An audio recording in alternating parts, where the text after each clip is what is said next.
எல்லோருக்கும் வணக்கம். Welcome to stock listing channel. என்ன ஃப்ரெண்ட்ஸ், எல்லோரும் எப்படி இருக்கீங்க? இந்த வாரம் எப்படி போச்சு? ஆனால் இந்த வாரம் ஒரு விஷயத்தை நீங்கள் கேள்விப்பட்டிருப்பீங்க.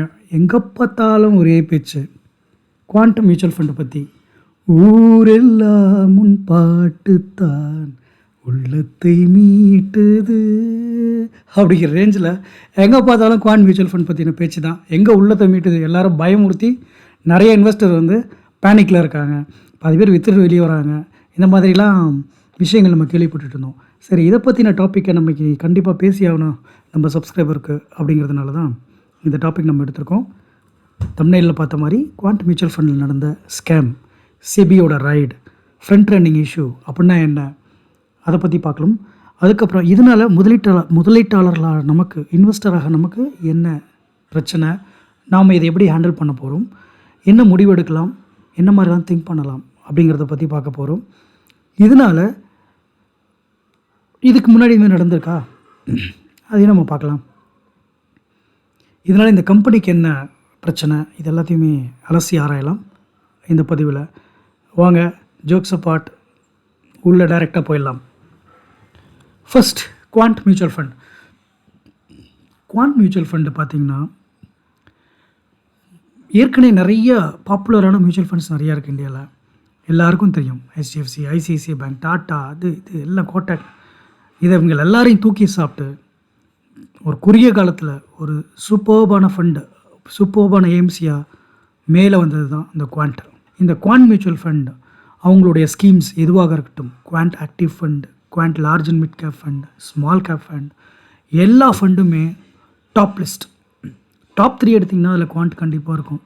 அந்தளவுக்கு அவங்களுடைய இன்வெஸ்ட்மெண்ட் ஸ்டைல், அவங்களுடைய டிஸ்ட்ரிபியூஷன் எல்லாமே பக்காவாக ஸ்கெட்ச் போட்டு அவங்க நல்ல ரிட்டர்ன்ஸ் கொடுத்தாங்க இன்வெஸ்டர்ஸ்க்கு. இது இன்வெஸ்டர் மத்தியில் ரொம்ப பரபரப்பு ஏற்படுத்துச்சு. கடந்த 2-3 வருஷத்தில் ஏகப்பட்ட பேர் இதில் இன்வெஸ்ட் பண்ண ஆரம்பித்தாங்க. அதனால் இந்த ஃபண்டோடைய ஏஎம், அதாவது அசட் அண்டர் மேனேஜ்மெண்ட், அவங்களோட சொத்து மதிப்பு ஜாஸ்தியாச்சு. இவங்க இந்த மாதிரி ஒரு நல்ல பாப்புலராக இருக்கும்போது எனக்குமே டவுட் வந்துச்சு, என்னடா இவ்வளோ அசுர வளர்ச்சியாக இருக்கே, இவனை காம்படிட்டர்ஸ் இவங்களை எப்படி ஹேண்டில் பண்ண போகிறாங்க, இவன் எப்படி இருக்க போகிறான் அப்படிலாம் நான் திங்க் பண்ணியிருக்கேன். ஏன்னா இதில் நானும் ஒரு இன்வெஸ்டர். ஓகே, ஸோ இதான் குவாண்ட் மியூச்சுவல் ஃபண்டு பற்றின ஒரு சின்ன சம்மரி. இப்போ இதில் என்ன ஸ்கேம் நடந்துருச்சு, எதுக்காக செபி ரைடு போயிருக்காங்க அப்படிங்கிறத பற்றி தான் இப்போ பார்க்க போகிறோம். நமக்கு இந்த லாஸ்ட் 1 வீக், அந்த 24th இந்த மாதிரி டைமில் அந்த நியூஸஸ் வர ஆரம்பித்தது. SEBI reportedly investigating Quant mutual fund over alleged front running activities அப்படின்னு சொல்லி நியூஸ்லாம் வந்தது. நான் ஒரு சின்ன நியூஸ் எடுத்து கிளிப்பிங் போட்டிருக்கேன். இப்போ செபி ரைடு போனது உண்மை. எதுக்காக ரைடு போனாங்கன்னா சந்தேகத்தின் அடிப்படையில். என்ன சந்தேகம்னா, அங்கே ஃப்ரண்ட் ரன்னிங் ஆக்டிவிட்டீஸ் நடந்திருக்கு இல்லீகலா அப்படிங்கிற ஒரு சந்தேகத்தின் அடிப்படையில் அவங்களுடைய மும்பை, ஹைதராபாத் இந்த ஆஃபீஸஸ்லாம் அவங்க ரைடு போயிருக்காங்க. ஓகே, இதுதான் பேசு பொருள் இந்த ஒரு வாரமாக. ஃப்ரண்ட் ரன்னிங்னா என்ன, அந்த இஷ்யூ என்ன, எதனால் ரைட் போனாங்க அப்படிங்கிறத அடுத்தது பார்க்கலாம். What is front running? இப்போ ஃப்ரண்ட் ரன்னிங்னா என்னன்னு தெரிஞ்சுக்கிறதுக்கு முன்னாடி எப்படி இந்த மியூச்சுவல் ஃபண்ட் கம்பெனிஸ் இன்வெஸ்ட் பண்ணுறாங்க அப்படிங்கிறத ஒரு ப்ரீஃபாக பார்த்துட்டு அப்புறமா ஃப்ரண்ட் ரன்னிங் போகலாம். இப்போ நீங்கள், நான் எல்லோரும் கொடுக்குற பணத்தை ஒரு நிறுவனத்தை நம்பி கொடுக்குறோம். அந்த நிறுவனத்தோட வேலை என்னென்னா, எல்லாரோடைய பணத்தையும் ஒன்றாக வாங்கி அவங்க போய் ஸ்டாக்கில் இன்வெஸ்ட் பண்ணுவாங்க. ஓகே, அதுக்கு தான் அவங்க சில போர்ட்ஃபோலியோஸ் வச்சுருப்பாங்க. லார்ஜ் கேப்னா இது, large and mid cap fund scheme அப்படின்னா இப்படி, ஸ்மால் கேப் ஸ்கீம்னா இந்த மாதிரி ஃபண்ட்ஸ்லாம் நாங்கள் இன்வெஸ்ட் பண்ணுவோம் அப்படின்னு அவங்க போர்ட்ஃபோலியோ டிசைன் பண்ணியிருப்பாங்க. ஸோ இப்போ உதாரணத்துக்கு, இப்போ நம்ம குவாண்ட் ஸ்மால் கேப் ஃபண்டில் இன்வெஸ்ட் பண்ணுறோன்னு வச்சுக்கோங்க. நீங்கள், நான் எல்லோரும் கொடுக்குற பணத்தை அவங்க மொத்தமாக எடுத்துகிட்டு போய் அந்த போர்ட்ஃபோலியோ இருக்க எல்லா ஸ்டாக்லையும் இன்வெஸ்ட் பண்ணுவாங்க. இது யார் கையில் இருக்குது இந்த அதிகாரம்னா, அந்த ஃபண்டை மேனேஜ் பண்ணுற ஃபண்ட் மேனேஜர், அவர் கையில் இருக்குது. இந்த ஃபண்ட் மேனேஜர் ரொம்ப முக்கியமானவர். அவருக்கு தான் அதிகாரம் இருக்குது. எங்கே போய் இன்வெஸ்ட் பண்ணணும், இன்வெஸ்ட் பண்ணதை எங்கே விற்கணும், எப்படி விற்கணும், எவ்வளோ இன்வெஸ்ட் பண்ணணும், எவ்வளோ விற்கணும், எப்போ விற்கணும், எல்லாமே அவருக்கு தான் தெரியும். அவரோட முடிவு தான். ஸோ அவருடைய நாலேஜ் தான் இந்த ஃபண்டோட வளர்ச்சிக்கு காரணம். அதை தான் இது வந்து ஆக்டிவ்லி மேனேஜ்டு ஃபண்ட் அப்படின்னு சொல்கிறாங்க. ஒரு ஃபண்ட் மேனேஜர் ஆக்டிவாக இந்த ஃபண்டெல்லாம் மேனேஜ் பண்ணுறதுனால தான் இதை ஆக்டிவ்லி மேனேஜ் ஃபண்டுன்னு சொல்கிறோம். அதுக்காக தான் நம்ம சைட்லேருந்து எக்ஸ்பென்ஸ் ரேஷியோ அப்படின்ற சார்ஜஸ் அவங்க எடுக்கிறாங்க. நம்ம இன்வெஸ்ட் பண்ணுற அமௌண்ட்லேருந்து ஒரு சார்ஜ் எடுக்கிறாங்க இல்லைங்களா, அதெல்லாம் எதுக்குன்னா அவங்களுக்கான சார்ஜஸ். ஸோ இப்போ ஒரு மியூச்சுவல் ஃபண்ட் எப்படி ஃபண்ட் இன்வெஸ்ட் பண்ணுறாங்கன்றது ஒரு ப்ரீஃப் உங்கள் எல்லாருக்கும் தெரிஞ்சிருக்கும். பட் இருந்தாலும் தெரியாதவங்க நிறைய பேர் இருக்காங்க, அதுக்காக தான் சொன்னேன். இப்போ ஃப்ரண்ட் ரன்னிங் இஷ்யூக்கு வருவோம்.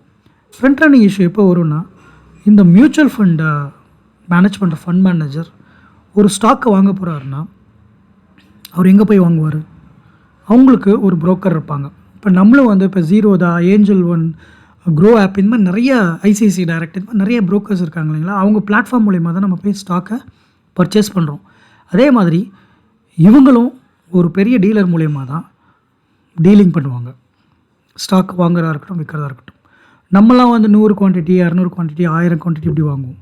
அவங்களாம் இன்வெஸ்ட் பண்ணும்பொழுதே 100 கோடி, 500 கோடி, 1000 கோடி இந்த மாதிரி இன்வெஸ்ட் பண்ணுவாங்க. ஸோ அப்படி இன்வெஸ்ட் பண்ணும்போது அவங்களால போய் டேரெக்டாக மார்க்கெட்டில் அப்படியே பல்காலாம் வாங்கவே முடியாது. ஸோ அப்போ அவங்க என்ன பண்ணுவாங்கன்னா ஒரு ரேஞ்ச் வைப்பாங்க. இந்த ரேஞ்சிலேருந்து இந்த ரேஞ்ச் வரைக்கும் நம்ம வாங்கலாம். அப்படி இப்போ 100 ரூபா அப்படின்னா 100 ரூபாய்க்கே அவங்க எல்லார்ட்டையும் கிடைக்காது. அவங்களுக்கு 100 ரூபா, 103 ரூபா, 102 ரூபா அப்படி அவங்க வந்து ஒவ்வொரு விலைக்கும் கொஞ்சம் கொஞ்சமாக வாங்குவாங்க. ஸோ இந்த டீட்டெயிலெலாம் வந்து ஃபண்ட் மேனேஜருக்கு தான் தெரியும். அவங்க ஒரு ஃபண்டை வாங்கணும், ஒரு ஸ்டாக்ஸ் எல்லாம் வாங்கணும்னு அவங்க முடிவு பண்ணிட்டாங்கன்னு சொன்னால் அவங்க போய் அந்த டீலர்கிட்ட பேசுவாங்க. அவங்கள்ட்ட தான் முதல்ல சொல்லுவாங்க, இந்த மாதிரி நான் இந்த பர்டிகுலர் ஸ்டாக்கில் இத்தனை 1000 கோடி இன்வெஸ்ட் பண்ண போகிறேன், இதுதான் ப்ரைஸ் ரேஞ்ச், இதை நீங்கள் வாங்கணும் அப்படின்னு சொல்லும்பொழுது அவங்க வாங்கி கொடுப்பாங்க. அப்போ இவங்க வாங்க போகும்பொழுது இந்த information is first hand information. அது முதல்ல யாருக்கு தெரியும்னா ஃபண்ட் மேனேஜருக்கு தான் தெரியும். ரெண்டாவது இதை டீல் பண்ண போகிற டீலிங் கம்பெனிஸ், புரோக்கர்ஸ், டீலர்ஸ் இவங்களுக்கு தான் தெரியும். ஸோ இவங்களுக்கு தான் இந்த ஃபஸ்ட் ஹேண்ட் இன்ஃபர்மேஷன் இருக்கும். இங்கே தான் இந்த ஃப்ரண்ட் ரன்னிங் இஷ்யூ வருது. அதாவது முதல் தகவல் கிடச்ச உடனே இதை வந்து எத்திக்கலி யாருக்கும் சொல்லக்கூடாது. நியாயப்படி இவங்க வந்து இதை சீக்கிரட்டாக தான் வச்சுக்கணும். அவங்க மன சத்தலாமல் வாங்கணும், சத்தலாமல் மார்க்கெட்டில் ஏறும். எல்லாருக்கும் நல்லா தெரியுங்க, ஒரு பெரிய பல்க் அமௌண்ட்டு ஒரு ஸ்டாக்கில் போய் இன்வெஸ்ட் பண்ணால் அந்த ஸ்டாக் ப்ரைஸ் வந்து கண்டிப்பாக மேலே போகும். இது எல்லாருக்கும் தெரியும். அதுதான் நடந்துகிட்ருக்கு. பட் ஆனால் இந்த விஷயம் தெரிஞ்சுட்டு நான் ஃப்ராட் பண்ணணும்னு நினச்சேன்னு சொன்னால் இந்த ஃபண்ட் மேனேஜர் என்ன பண்ணுவாருன்னா, சில சமயம் ஃபண்ட் மேனேஜரோ இல்லை அந்த டீலரோ யாரோ ஒருத்தவங்க 2 பேரில் விஷயத்தை தெரிஞ்சுக்கிட்டு தன்னால் எதுவும் வாங்க முடியாது டைரெக்டாக. அதனால் அவங்களுடைய வேறு கம்பெனி, பினாமி கம்பெனி மூலியமாகவோ இல்லை அவங்களோட சொந்தக்காரங்க மூலியமாகவோ இல்லை வேறு ஒரு ஃப்ரெண்ட்ஸு, இண்டிவிஜுவல்ஸ் அவங்க மூலியமாகவோ இந்த தகவலை சொல்லி இந்த மாதிரி நான் இன்வெஸ்ட் பண்ண போகிறேன், இந்த ஸ்டாக் இந்த ப்ரைஸில் இந்த ப்ரைஸ் கண்டிப்பாக ஏறும் அப்படின்ற தகவலை முன்னாடியே சொல்லிட்டோன்னு சொன்னால் அவங்க இது ஏறப்போகுதுன்னு கண்டிப்பாக தெரிஞ்சு அவங்க போய் அந்த ஸ்டாக்கு வாங்குவாங்க இன்வெஸ்டராக. இல்லைனா ஆப்ஷன்ஸ் அண்ட் ட்ரேடிங்ஸில் போயிட்டு அந்த ஸ்டாக்கை வந்து ஆப்ஷன் பை பண்ணி வைப்பாங்க. அவங்க ஒரு பொசிஷன் எடுப்பாங்க.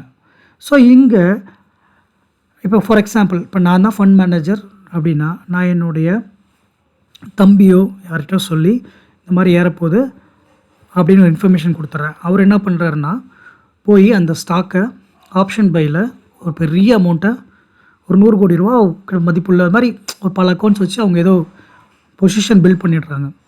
நான் போய்ட்டு என் ப்ரோக்கர்கிட்ட சொல்கிறேன், இந்த மாதிரி இந்த ஸ்டாக் வாங்க போகிறேன்னா அவங்க வழக்கம் போல் வாங்க போகிறாங்க. அந்த 100 ரூபாயில் இருந்த ஸ்டாக் 102 ரூபா, 103 ரூபாய்க்கு ஏறுதுன்னு வச்சுப்போம். ஒரு 20% ஏறுதுன்னு வச்சுக்கோங்க. அதுக்கப்புறம் ஏன்னா கொஞ்சம் கொஞ்சம் வாங்குறப்பே 50 காசு, 60 காசு அப்படியே ஏறிக்கிட்டே இருக்கும்பொழுது ரீட்டைலர்ஸும் பார்ப்பாங்க இது நல்லா ஏறுதுன்னு உள்ளே வந்து நிறைய பேர் ஃபண்டை போடுவாங்க. சரிங்களா?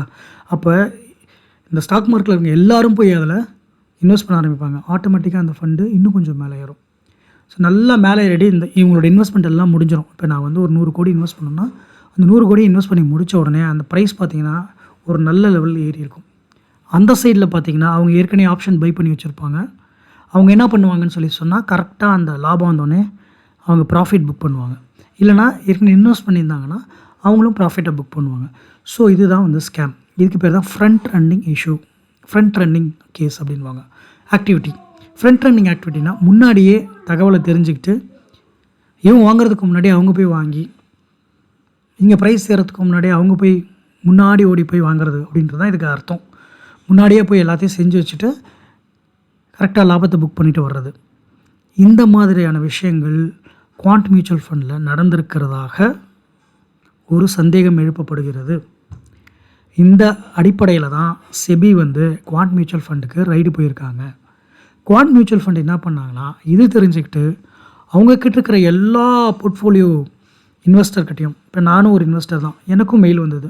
என்ன வந்துச்சுன்னா, இந்த மாதிரி மீடியாஸில் நிறையா வந்துட்டுருக்கு, மீடியாவுக்கு பதில் சொல்கிற பாலிசி எங்கள் கம்பெனி படி கிடையாது, அதனால் நாங்கள் உங்களுக்கு டைரெக்டாக சொல்கிறோம், பயப்படாதீங்க, இது ஒன்றுமே இல்லை, இது நார்மலான ஒரு ரைடு தான், நாங்கள் வந்து செபிக்கு கோஆப்ரேட் பண்ணுவோம், நாங்கள் வந்து கேட்குற தகவல்லாம் கொடுப்போம், எங்கள் மடியில் கனம் இல்லை அப்படிங்கிற மாதிரி தான் அவங்க வந்து எல்லாருக்கும் தகவலை சொல்லி வச்சுருக்காங்க. சரிங்களா? பட் ஆனால் மீடியாஸில் இதை பற்றி நிறையா பிரபலமாக பேசிக்கிட்டே இருக்கிறாங்க. நிறைய பிரபலங்களாக இருக்கட்டும், இன்ஃப்ளூயன்சர்ஸாக இருக்கட்டும், இல்லை போனவங்க வந்தவங்க எல்லாருமே, இன்வெஸ்டர்ஸ் எல்லாருமே இதை பற்றி தான் பேசிகிட்டு இருக்காங்க. சரி, ரீட்டைல் இன்வெஸ்டராக இருக்கிற நீங்கள் நான் நமக்கெல்லாம் இதில் என்ன பிரச்சனை, நமக்கு இதில் என்ன பாதிப்பு இருக்குது, இதை பற்றி நம்ம அடுத்தது பார்க்கலாம். ஃப்ரண்ட் அண்ட் ரன்னிங் இஷ்யூ ஆக்டிவிட்டினா என்னென்னு உங்களுக்கு புரிஞ்சிருக்குன்னு நினைக்கிறேன். முதலீட்டாளர்கள் என்ன செய்ய வேண்டும் அப்படிங்கிறத இந்த டாப்பிக்கில் பார்ப்போம்.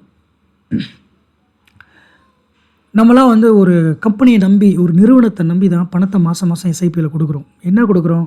இந்த கம்பெனி வந்து நம்ம பணத்தை கரெக்டான இடத்துல இன்வெஸ்ட் பண்ணி நல்லா லாபம் பண்ணி கொடுப்பாங்க அப்படிங்கிற நம்பிக்கை, முதல்ல ட்ரஸ்ட், அந்த நம்பிக்கையின் பேரில் தான் கொடுக்குறோம். யாரோ ஒருத்தவன்ட்ட காசு கொடுப்போமா? கொடுக்க மாட்டோம்.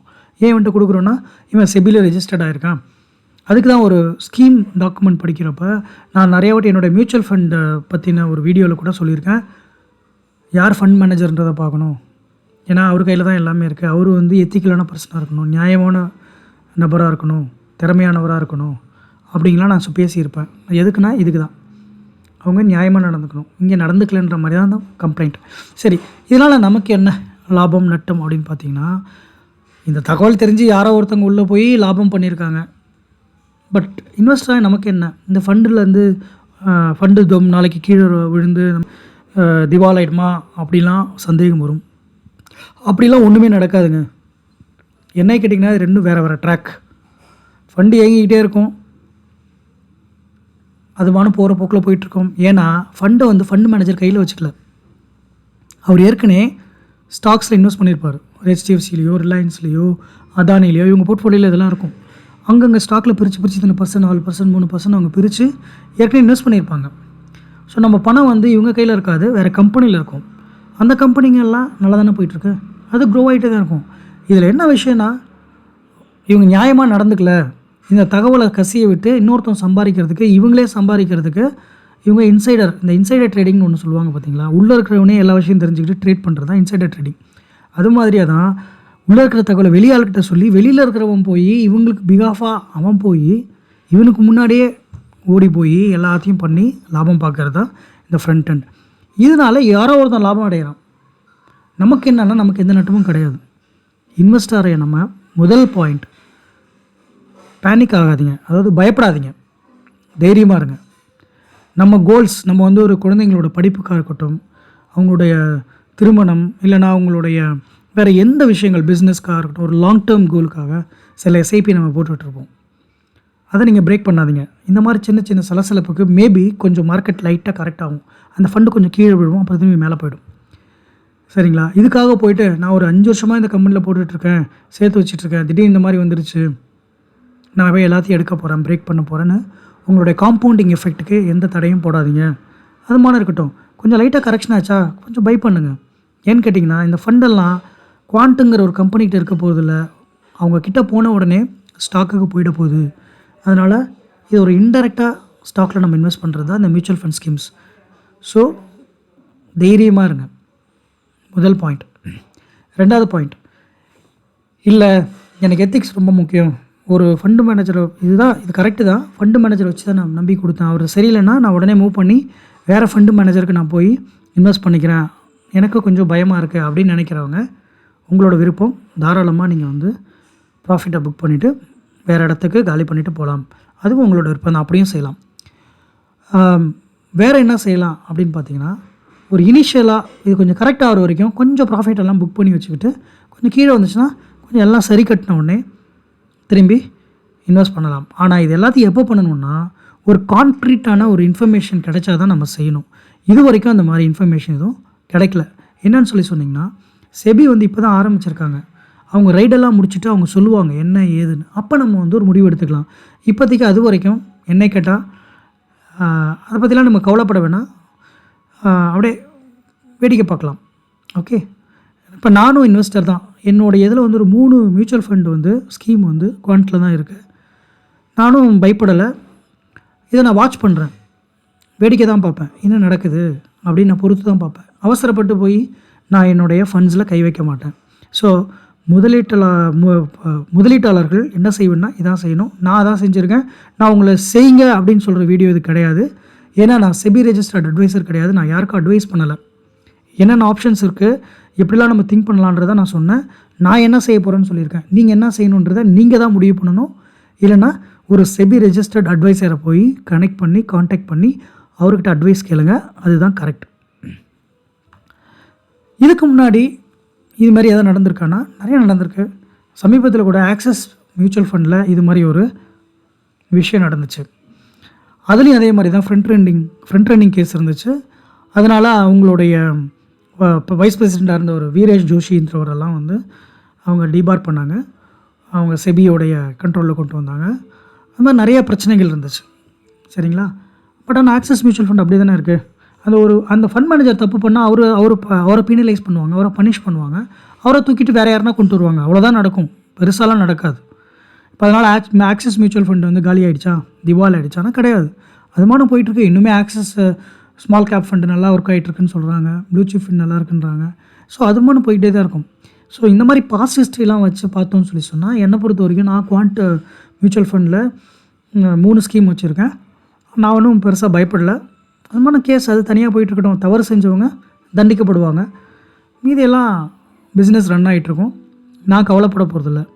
ஸோ இது வந்து நமக்கு ஒரு பாடம், பாஸ்ட் ஹிஸ்ட்ரி. அடுத்தது, இதனால் குவாண்ட்டுக்கு என்னென்ன பாதிப்புகள் இருக்கும் அப்படிங்கிறதையும் ஒரு சின்னதாக பார்த்துருவோம். குவாண்ட்டுக்கு என்னென்ன பாதிப்பு அப்படின்னா, அவங்களுடைய டிஎன்ஏ அவங்க என்ன சொல்கிறாங்கன்னா அவங்க வெப்சைட்டில் எதெல்லாம் எங்களோட டிஎன்ஏ, எங்களுடைய ஸ்ட்ரென்த் என்ன அப்படிங்கிறத அவங்களே சொல்லியிருக்காங்க. 1 இன்டெகிரிட்டி, 2வது ரெஸ்பெக்ட் அண்ட் டிக்னிட்டி, 3வது pride and passion, entrepreneurial mind set, ownership and commitment, speed and execution. இந்த 6மே அவங்கள்ட்ட இருக்குது. டெஃபினட்டாக இருக்குது. அதில் எந்த மாற்று கருத்தும் இல்லை. இப்போ இதில் எங்கே பாதிக்கும்னா, முதல் பாயிண்ட் எங்கே பாதிக்கும்னா இன்டெகிரிட்டி. இது ஒரு இன்டெகிரிட்டி இஷ்யூ. ஃபஸ்ட்டு நான் சொன்ன மாதிரி யாரை நம்பி பணம் கொடுக்குறோன்னா அந்த கம்பெனியை நம்பி கொடுக்குறோம். அதில் இருக்க ஒரு ஃபண்ட் மேனேஜரை ஒற்றை ஆளை நம்பி தான் நம்ம கொடுக்குறோம். அவரோட திறமையை நம்பி கொடுக்குறோம். ஸோ அந்த இன்டெகிரிட்டி இஷ்யூ, அவங்க நேர்மையாக இருக்கணும். நேர்மை அங்கே தவறுனா அங்கே ஒன்றுமே இல்லை, நம்மளுடைய ட்ரஸ்ட்டுக்கு பாதகமாகுது. ஸோ இன்டெகிரிட்டி இஷ்யூ அவங்களுக்கு இப்போ இது மூலயமா கண்டிப்பாக அவங்க இன்டெகிரிட்டி வந்து ஒரு கேள்விக்குறி தான். அங்கே வந்து அடி வாங்கும். அடுத்தது ரெஸ்பெக்ட் அண்ட் டிக்னிட்டி. அவங்க மரியாதை வந்து மார்க்கெட்டில் போயிடுச்சு. இன்வெஸ்டர் மத்தியில் கண்டிப்பாக வந்து ஒரு ஒடுக்குழுந்த மாதிரி தான். ஒரு சில்லாத பேத்து எடுத்திருப்பாங்க எல்லாரும். அவங்க ரெஸ்பெக்ட் போயிருக்கும். அடா இவன் ஃப்ராடுப்பா அப்படிங்கிற மாதிரி ஒரு பிம்பத்தை கட்டமைச்சிட்டாங்க லாஸ்ட் ஒரு வாரமாக. அது உண்மையாக கூட இருக்கலாம். உண்மையாக பொய்யான்றதை செபி சொல்லுவாங்க, நம்ம சொல்லக்கூடாது. வெயிட் பண்ணி தான் பார்க்கணும். ஸோ அங்கேயும் பாதகம் வந்துருச்சு. அடுத்தது ப்ரைடு. அவங்கள்ட்ட பேஷன் இன்னும் இருக்குது, விருப்பமாக தான் செய்கிறாங்க இந்த தொழிலை. ப்ரைடு, இந்த ப்ரைடு இருந்துச்சு பார்த்தீங்களா, அந்த பெருமைக்கு கொஞ்சம் சிறுமை ஆயிடுச்சு, அங்கே அடி வாங்கும். அதுக்கு அடுத்தது பார்த்திங்கன்னா கமிட்மெண்ட், இங்கே அடி வாங்கும். ஓனர்ஷிப் இருக்குது, ஆனால் கமிட்மெண்ட் அவங்க சொன்னதை காப்பாற்றலை. உங்களுக்கு நேர்மையாக உங்கள் பணத்தை நியாயமாக நாங்கள் சம்பாதிச்சு கொடுப்போம், எல்லா விதத்துலையும் நாங்கள் சொன்ன இந்த எல்லா டிஎன்ஏவும் நாங்கள் காப்பாற்றுவோம், அந்த கமிட்மெண்ட் அவங்களுக்கு கொடுக்குறோம் அப்படின்னு அவங்க சொல்கிறாங்க இல்லையா, அதை அவங்க செய்யலை. அந்த கமிட்மெண்ட்லேருந்து அவங்க தவறிட்டாங்க. இதுவுமே அவங்களுக்கு ஒரு பெரிய அடி. ஸோ என்னையை பொறுத்த வரைக்கும் அவங்க டிஎன்ஏல இது நாளும் வந்து அடி வாங்குறதுனால அவங்க இதுலேருந்து கொஞ்சம் வெளியில் வர்றதுக்கு நாளாகும். ஒருத்தவங்களோட நம்பிக்கையை சம்பாதிக்கிறது ரொம்ப கஷ்டம். நம்பிக்கை இழக்கிறது ஒரு நொடி பொழுதில் ஈஸியாக இழந்துடலாம். அந்த பேரை சம்பாதிக்கிறது கஷ்டம். அவங்க ரொம்ப கஷ்டப்பட்டு தான் இவ்வளோ ஜாம்பவானுங்களாம் தூக்கி சாப்பிட்டு டாப் லைனுக்கு வந்தாங்க. ஆனால் ஒரு சின்ன விஷயத்தினால ஒரு வாரத்திலேயே அவங்களுடைய இன்டெகிரிட்டி போயிடுச்சு, ரெஸ்பெக்ட் போயிடுச்சு, ப்ரைடு போயிடுச்சு. அவங்க கமிட்மெண்ட்டை வந்து காப்பாற்ற முடியாத நிலைமையில் இருக்காங்க. பட் செபி வந்து ப்ராப்பராக இதை ஸ்க்ரூட்டினி பண்ணி அவங்க என்ன சொல்கிறாங்கன்றதை கேட்டுட்டு நம்ம ஃபர்தராக முடிவெடுக்கலாம். அது வரைக்கும் நம்ம வெயிட் அண்ட் வாட்ச். இந்த கண்டென்ட் உங்களுக்கு பிடிச்சிருக்குன்னு நினைக்கிறேன். பிடிச்சிருந்தா எனக்கு சந்தோஷம். மீண்டும் இன்னொரு கண்டென்ட்டில் பார்ப்போம். நன்றி, வணக்கம்.